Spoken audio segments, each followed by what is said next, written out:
ಜನರಲ್ಲಿ ಒಂದು ರೀತಿ ಗೊಂದಲ ಇದೆ. ಸಾಕಷ್ಟು ವರ್ಷಗಳಿಂದ ಚುನಾವಣೆ ನಡೀತಲ್ಲ, ಯಾವ ಕಾರಣಕ್ಕೆ ನಡೀತಲ್ಲ ಏನಂತೇಳಿ ಜನರಲ್ಲೂ ಸಹ ಒಂದಷ್ಟು ಅನುಮಾನಗಳು ಕಾಡ್ತಾ ಇದ್ರು. ಇಲ್ಲ, ಈ ವರ್ಷ ಆಗ್ಬೋದು ಅಂತ ನಾನು ತಿಳ್ಕೊಂಡಿದ್ದೇನೆ. ಎಲ್ಲ ಎಲೆಕ್ಷನ್ಸ್ ಇದ್ರ ಜೊತೆಗೆ ಜಿಲ್ಲಾ ಪಂಚಾಯತ್, ತಾಲೂಕ್ ಪಂಚಾಯತಿ ಮತ್ತು 5 ಮಹಾನಗರ ಪಾಲಿಕೆಗಳು ಮತ್ತು 1-2 ಪುರಸಭೆಗಳು, ನಗರಸಭೆಗಳು ಕೂಡ ಬಾಕಿ ಇದ್ದಾವೆ. ಅವುಗಳ ಜೊತೆಗೆ BBMP ಕೂಡ ಆಗಿಲ್ಲ ಅನ್ನೋದು ಒಂದು ಎಲ್ಲ ನಾಗರಿಕರು ನಾನು ಎಲ್ಲಿ ಹೋದಲ್ಲಿ ಜನ ಕೇಳ್ತಾರೆ. ಜಿಲ್ಲಾ ಪಂಚಾಯತ್ ಮಾಡಿಲ್ಲ, ತಾಲೂಕ್ ಪಂಚಾಯತಿ ಮಾಡಿಲ್ಲ ಅಂತ ಕೇಳ್ತಾರೆ.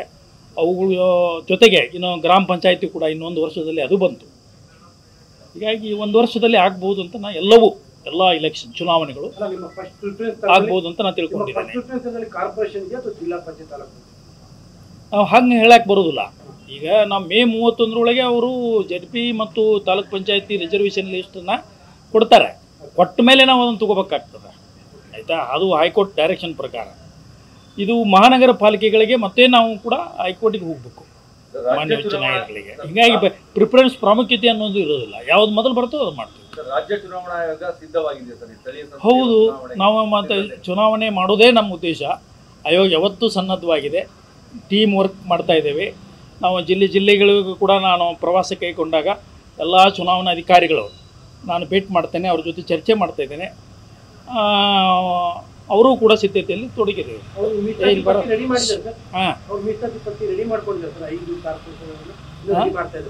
ಇರಲಿಲ್ಲ,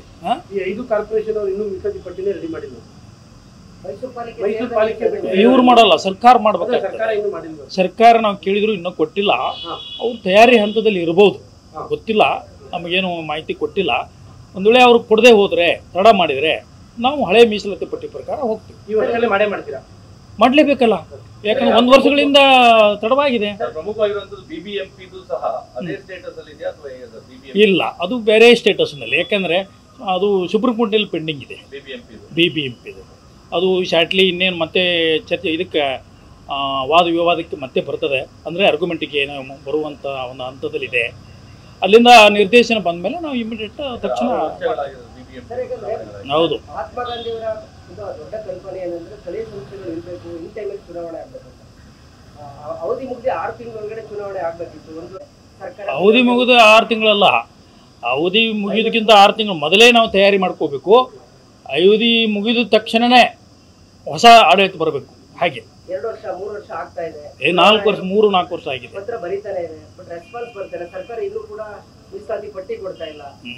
ಈಗಾದ್ರೆ ಹೇಗೆ ಯಾಕಂದ್ರೆ ವಿಧಾನಸಭಾ ಚುನಾವಣೆ, ಲೋಕಸಭಾ ಚುನಾವಣೆ ಇನ್ ಟೈಮ್ ನಡೆಯುತ್ತೆ, ಲೋಕಲ್ ಬಾಡಿಗಳು ಇನ್ ಟೈಮ್ ನಡೀತಾ ಇಲ್ಲ ಅನ್ನೋ ಒಂದು ಚರ್ಚೆ ಇದೆ. ಜನರಲ್ಲಿ ಇದೆ.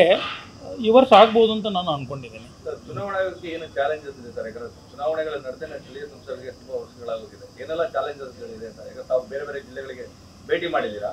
ಬೇರೆ ಜಿಲ್ಲೆಗಳಿಗೆ ಅಷ್ಟೇ ಅಲ್ಲ, ಬೇರೆ ರಾಜ್ಯಗಳಿಗೂ ಹೋಗಿದ್ದೀನಿ, ಬೇರೆ ಹೊರ ದೇಶಕ್ಕೂ ಕೂಡ ನಾನು ಹೋಗಿದ್ದೇನೆ. ಚುನಾವಣೆಗಳು ಪ್ರಜಾಪ್ರಭುತ್ವದ ಒಂದು ಆಧಾರ ಸ್ತಂಭಗಳು.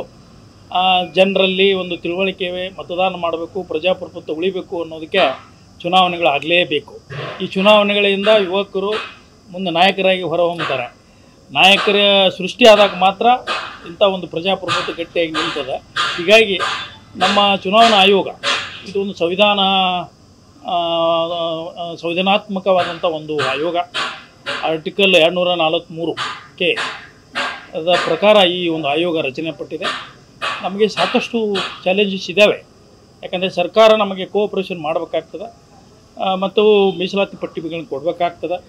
ಈಗ ಗ್ರೇಟರ್ ಬೆಂಗಳೂರು ಮಾಡಿದ್ದಾರೆ, ಅಲ್ಲಿ ಡಿಲಿಮಿಟೇಷನ್ನ ಸಮಸ್ಯೆ ಇರುತ್ತೆ. ಅದನ್ನಷ್ಟು ಬೇಗ ಮಾಡಿ ಕೊಟ್ಟರೆ ನಾವು ಅಲ್ಲಿಯೂ ಕೂಡ ಮಾಡ್ತೇವೆ. ನಾವು ಒಟ್ಟಿನಲ್ಲಿ ಹೇಳೋದಂದರೆ ನಾವು ಸಿದ್ಧತೆಯಲ್ಲಿ ಇದ್ದೇವೆ. ಚುನಾವಣಾ ಪಟ್ಟಿ ರೆಡಿಯಾಗಿದೆ, ಮತದಾರ ಪಟ್ಟಿ ರೆಡಿಯಾಗಿದೆ. ಅಂದರೆ ಭಾರತದ ಚುನಾವಣಾ ಆಯೋಗ ಇದೆಯಲ್ಲ, ಅವರು ಜನವರಿ 6ನೇ ತಾರೀಕಿಗೆ ಒಂದು ಹೊರಡಿಸಿದ್ದಾರೆ ಮತದಾರರ ಪಟ್ಟಿ. ಅದರ ಆಧಾರದ ಮೇಲೆ ನಮ್ಮ ರಾಜ್ಯ ಚುನಾವಣಾ ಆಯೋಗ ಕೂಡ ನಮ್ಮ ಮತದಾರರ ಪಟ್ಟಿಯನ್ನು ನಾವು ತಯಾರು ಮಾಡ್ತೀವಿ. ಅವ್ರದ್ದಿದೆ, ಅವ್ರದ್ದು ಆಧಾರದ ಮೇಲೆ ನಾವು ಮಾಡ್ತೀವಿ ಅಂತ ಹೇಳೋದು. ಬೇರೆ ರಾಜ್ಯದಲ್ಲಿ ಈ ತರ ಏನಾದ್ರು ಡಿಲೇ ಆಗಿದೆಯಾ? ಹಾಗೆ ಆಗ್ತಿದೆ, ಆಗತ್ತೆ, ಆಗಿರುತ್ತೆ, ಆಗಿದೆ. ಮಹಾರಾಷ್ಟ್ರದಲ್ಲಿ ಆಗಿದೆ. ಸರ್, ಈಗ ಸ್ಥಳೀಯ ಸಂಸ್ಥೆ ಚುನಾವಣೆಯ ಮಹತ್ವವನ್ನ ತಾವೇ ಹೇಳಿದ್ರಿ. ಅದೆಲ್ಲೋ ಒಂದ್ ಕಡೆ ನಮ್ಮನ್ನ ಆಳ್ತಾ ಇರುವಂತ ಜನಪ್ರತಿನಿಧಿಗಳು ಅದು ಅರ್ಥ ಮಾಡ್ಕೋತಾ ಇಲ್ವಾ ಅಂತೇಳಿ? ನಮ್ಮನ್ನ ಆಡ್ತಾ ಇರುವಂತ ಜನಪ್ರತಿನಿಧಿಗಳು ಆ ಸ್ಥಳೀಯ ಸಂಸ್ಥೆ ಚುನಾವಣೆಯ ಮಹತ್ವವನ್ನ ಅರ್ಥ ಮಾಡ್ಕೋತಾ ಇಲ್ವಾ ಅಂತ. ಯಾಕಂದ್ರೆ ಮೀಸಲಾತಿ ಪಟ್ಟಿ ಕೊಡದೇ ಇರ್ಬೋದು ಅಥವಾ ಡಿಲಿಮಿಟೇಷನ್ ಇರ್ಬೋದು, ಈ ತರದೆಲ್ಲ ಡಿಲೇ ಆಗ್ತಾ ಇದೆ ವಿನಾಕಾರಣ ಅಂತ. ಹಾಗೆ ನೀವು ಹೇಳ್ಬೋದು, ಬಟ್ ಸರ್ಕಾರದ ಹಂತದಲ್ಲಿ ಅವ್ರದ್ದೇ ಆದಂಥ ಒಂದು ಪದ್ಧತಿ ಇರುತ್ತೆ.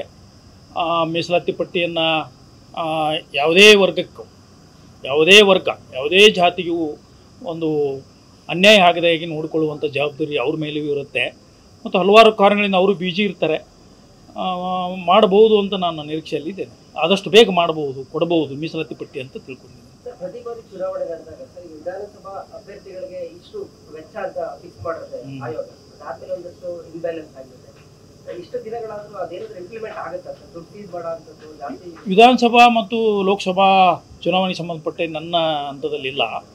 ಅದು ಭಾರತ ಚುನಾವಣಾ ಆಯೋಗಕ್ಕೆ ಸಂಬಂಧಪಟ್ಟದ್ದು. ನಮ್ಮ ರಾಜ್ಯ ಚುನಾವಣಾ ಆಯೋಗ ಪಂಚಾಯತಿಗಳಿಗೂ ಮತ್ತು ಸ್ಥಳೀಯ ಸಂಸ್ಥೆಗಳಿಗೆ ಸಂಬಂಧಪಟ್ಟದ್ದು ಮಾತ್ರ.